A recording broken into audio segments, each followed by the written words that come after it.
Good morning students. Company के chapter में आज हम आर्टिकल ऑफ एसोसिएशन के बारे में पढ़ेंगे। मैंने कल आपको पार्षद सीमा नियम के बारे में समझाया हुआ था।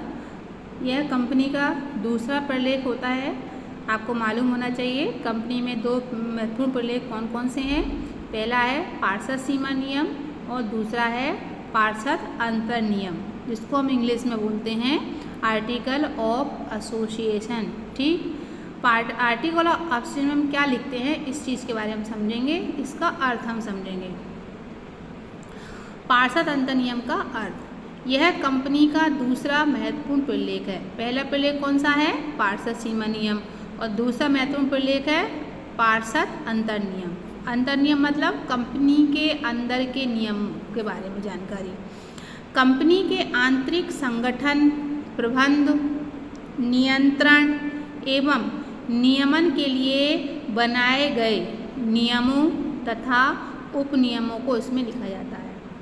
पार्षद अंतर नियम में हम क्या करते हैं कि पार्षद सीमा नियम ने समझा होगा। पार्षद सीमा नियम कंपनी के अधिकार उद्देश्यों के बारे में बात करी थी, लेकिन किसी कंपनी को चलाने के लिए कंपनी के कुछ रूल रेगुलेशन होते हैं। उस रूल्स रेगुलेशन को फॉलो कराने के लिए एक अंतर नियम बनाना पड़ता है, जिसको हम बोलते हैं पार्षद अंतर नियम।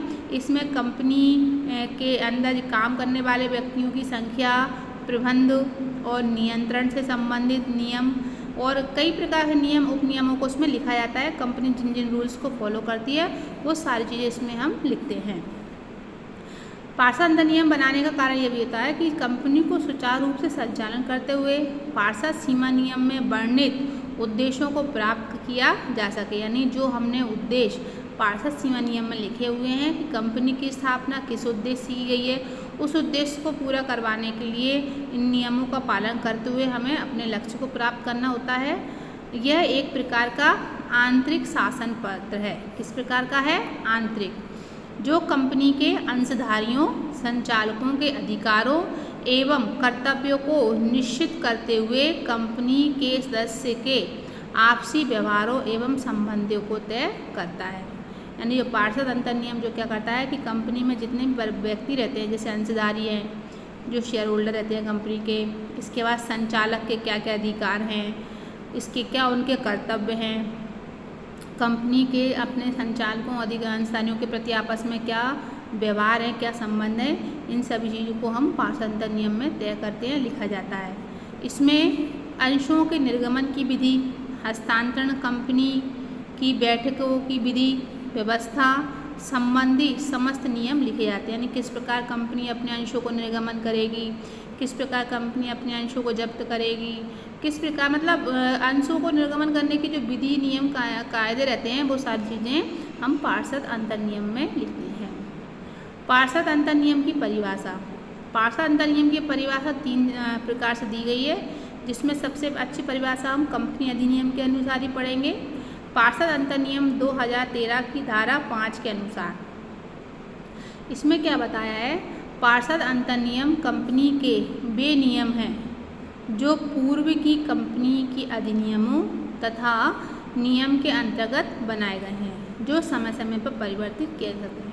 इसमें ध्यान रखने वाली बात यह है कि पार्षद अंतर नियम में जो भी नियम उपनियम बनाए जाते हैं उनमें हम परिवर्तन कर सकते हैं, लेकिन पार्षद सीमा नियम में जो भी बातें लिखी जाती हैं, जो मुख्य तथ्य लिखे जाते हैं, उनमें चेंज करना मुश्किल होता है, उसमें परिवर्तन नहीं किया जा सकता, क्योंकि ये कंपनी का आंतरिक प्रलेख है। कंपनी के कायदे कानून नियमों को किस प्रकार चलाना उसके संबंध बनाया जाता है, इसमें हम परिवर्तन कर सकते हैं।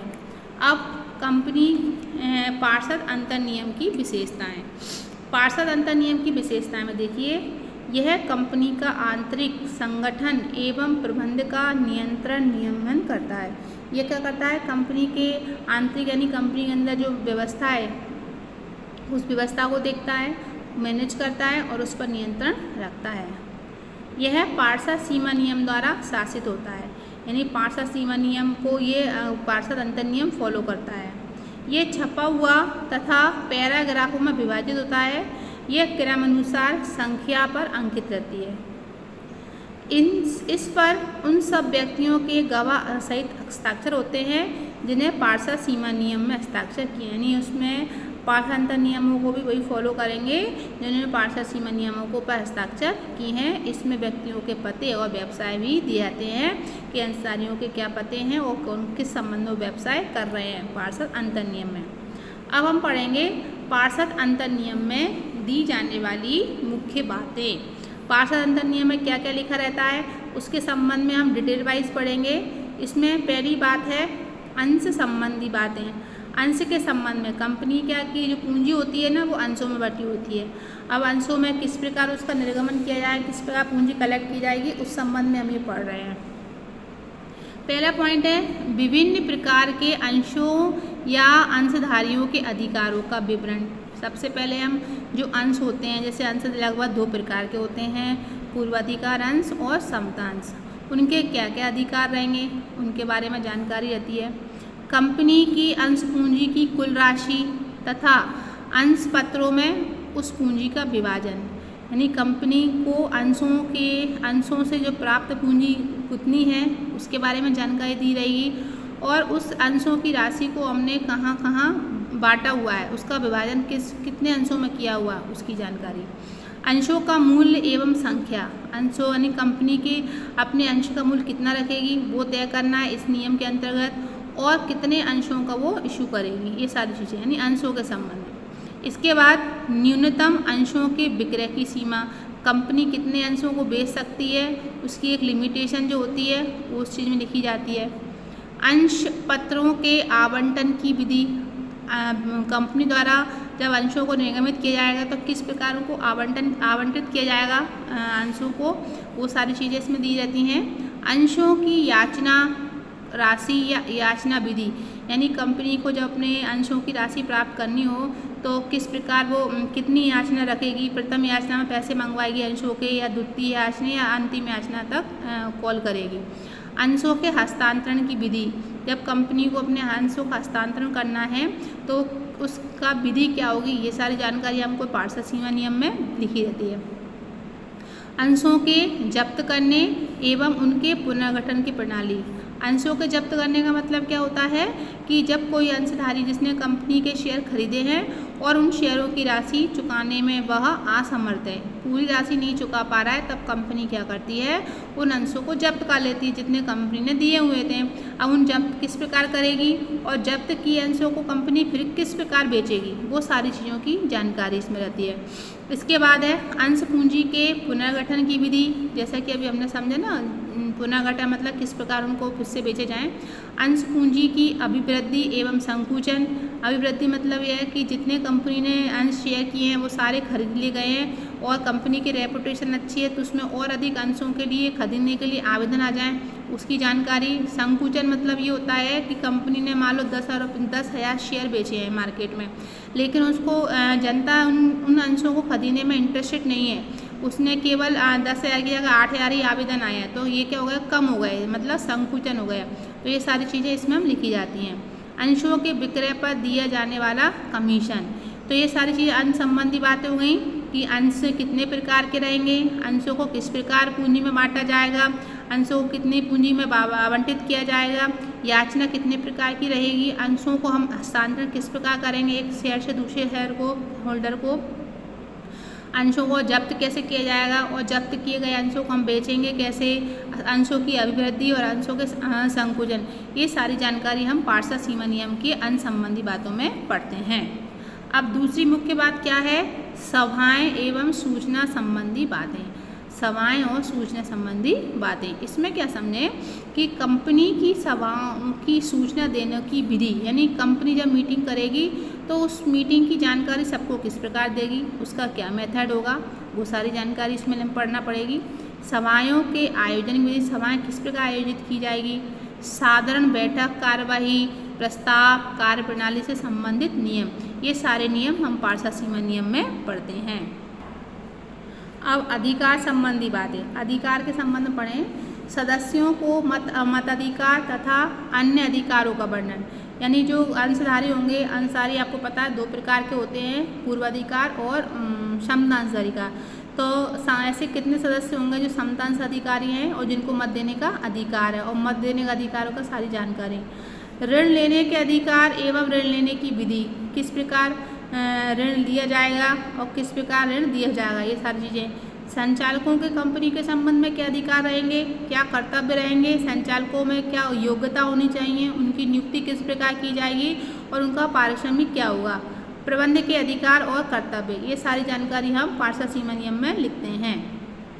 अब अगली बात आती है पार्षद सीमा अंतर नियम में लाभांश संबंधी बातें। लाभांश शेयर पे जब हमने देखा ना, शेयर खरीदते हैं तो अगर शेयर की कीमत बढ़ जाती है तो उस बढ़ी हुई कीमत पर लाभांश मिलता है। तो लाभांश की घोषणा तथा भुगतान के लिए लाभांश किस प्रकार दिया जाएगा अधिकारियों को, और उसको उनका पेमेंट किस प्रकार दिया जाएगा, किस स्थिति पर पेमेंट किया जाएगा, किस प्रकार लाभांश दिया जाएगा, ये सारी बातें हम पार्षद अंतर नियम में लिखी जाती हैं। लाभांश की पूंजीकरण की विधि क्या होगी, अभिभावकों के कमीशन से संबंधित नियम, ये सारी चीज़ें। अगला है हिसाब किताब संबंधी बातें। अब हिसाब किताब संबंधी बातों में हम किन किन पॉइंट्स को शामिल करेंगे, लेखे रखने एवं लेखे लिखने की विधि, यानी कंपनी के जो कार्य हो रहे हैं उस कार्य को किस प्रकार लिखा जाएगा, अकाउंट्स को किस प्रकार मेंटेन किए जाएंगे, कितने प्रकार के अकाउंट्स लिखे जाएंगे, statement of financial account, comparison account, तो ये लेखे कौन कौन से रखे जाएंगे और कौन से मेथड से अकाउंट्स को मेंटेन किया जाएगा, हिसाब किताब संबंधी पहली बात तो ये आती है। अंकेक्षकों की नियुक्ति एवं हिसाब की विधि, यानी जो ऑडिटिंग करने वाले आते हैं उन ऑडिटर की नियुक्ति किस प्रकार की जाएगी और उसको किस प्रकार से हिसाब किताब की विधि समझाई जाएगी। कंपनी के समापन एवं हिसाब की विधि, जब कंपनी अपना कार्यकाल पूरा कर लेती है या किसी कारण से कंपनी का समापन किया जाता है तो कंपनी के समापन पर किस प्रकार अंशों का निपटारा किया जाएगा, किस प्रकार ऋण पत्रों का निपटारा किया जाएगा, लाभांश किस प्रकार बांटा जाएगा, संचय का किस प्रकार बांटा जाएगा, ये सारी चीज़ें हिसाब की विधि के अंतर्गत आती हैं। कंपनी की वैधानिक पुस्तकों की जांच। अन्य बातें में हम देखें, कंपनी अधिनियम की सारणी ए में अंतर नियम दिए गए अंतर नियम किस सीमा तक लागू हैं। तो अभी सारणी अंतर अधिनियम ये क्या है, इसका मतलब ये होता है कि जब कोई कंपनी अपने कंपनी के अंदर पार्षद अंतर नियम नहीं बनवाती है तो वो कंपनी अधिनियम की सारणी टेबल ए के नियमों की कह सकते हैं कि सारणी ए के नियमों का पालन करती है। देखो, पार्षद सीमा नियम बनाना अनिवार्य होता है किसी भी कंपनी को, लेकिन पार्षद अंतर नियम बनाना एक तरह से कंपलसरी नहीं है। कंपनी इच्छा अनुसार बना भी सकती है और नहीं बना सकती, लेकिन बनाती है तो ज़्यादा अच्छा है। अगर पार्षद अंतर नियम कंपनी नहीं बनाती है तो कंपनी की आंतरिक स्थिति की जानकारी उनके किस नियम के तहत होंगे, वो सारणी ए के नियमों के तहत किए जाएंगे।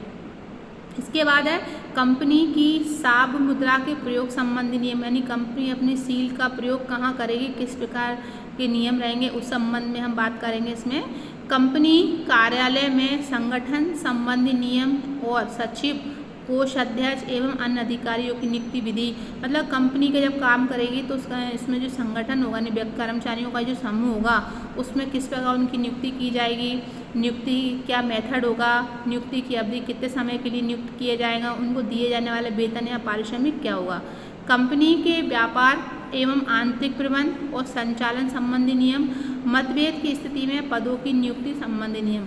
अगर किसी कारणवश कंपनी के संचालकों में आपस में अगर मतभेद हो जाते हैं या अंशधारियों में मतभेद हो जाते हैं तो उस संबंध में कंपनी क्या नियम फॉलो करेगी, ये सारी चीज़ें हम किस में पढ़ते हैं, कंपनी पार्षद अंतर नियम में। अब आगे है पार्षद अंतर नियम में परिवर्तन।